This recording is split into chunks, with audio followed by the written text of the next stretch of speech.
Hola, ¿qué tal? Les saluda Leonardo Mantilla. Hoy les voy a hablar de la política educativa en la era globalizada. Estamos en el doctorado en educación de la Universidad de Cuauhtémoc. Bien, en primera instancia, ¿qué es la globalización y la política educativa? Tenemos que mirar que el Banco Mundial, la UNESCO y la OCDE y el BID son cuatro organismos internacionales que ejercen una influencia relevante en las políticas educativas de los países subdesarrollados, en el caso de Colombia, inclusive en la educación superior. Y esta globalización pues se conjuga en políticas que los gobiernos obedecen, indicadores que tienen que rendir, informes que deben dar y prácticamente pues eso está eh, orientando la educación en estos países latinoamericanos como el nuestro. Pero ¿qué es una política educativa? Pues simplemente son todos los conjuntos de leyes, decretos, disposiciones, reglamentos, resoluciones que conforman la pedagogía en un país. Esa es la política educativa. Ahora bien, ¿qué es una política pública? Las políticas públicas en educación son una forma de materialización de las relaciones entre el Estado y la sociedad civil.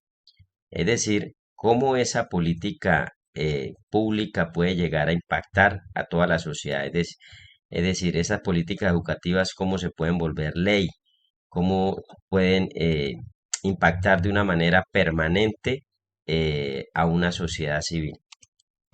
Ahora, veamos qué es la globalización. La globalización es el proceso en que las economías y los mercados, con el desarrollo de tecnologías de comunicación, adquieren una dimensión mundial, de modo que dependen cada vez más de los mercados externos y la acción reguladora de los gobiernos. Hoy día, por ejemplo, vemos el conflicto entre Ucrania y Rusia, cómo ha afectado la compra de gas. Estados Unidos consume la mitad de la gasolina del mundo, la inflación se aumentó y a su vez eso genera unas repercusiones a nivel global en todos los países, que está generando altos niveles inflacionarios y caída de las bolsas, pérdida de valor de la moneda local con respecto al dólar.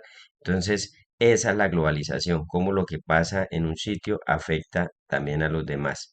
La OCDE y la UNESCO hacen tres propósitos y primero es este, facilitar el estudio en el extranjero, o sea, esa movilidad académica es muy importante. También aprender sobre otras culturas y lenguas como modo de desarrollo de destreza, de comunicación intercultural y preparar a los graduados para la economía del conocimiento. Recordemos que quien maneja el conocimiento tiene el desarrollo. En este caso, pues sabemos que las grandes potencias, el G7, son los países que tienen el conocimiento en estos momentos y por ende las mejores economías a nivel mundial. ¿Qué debemos hacer?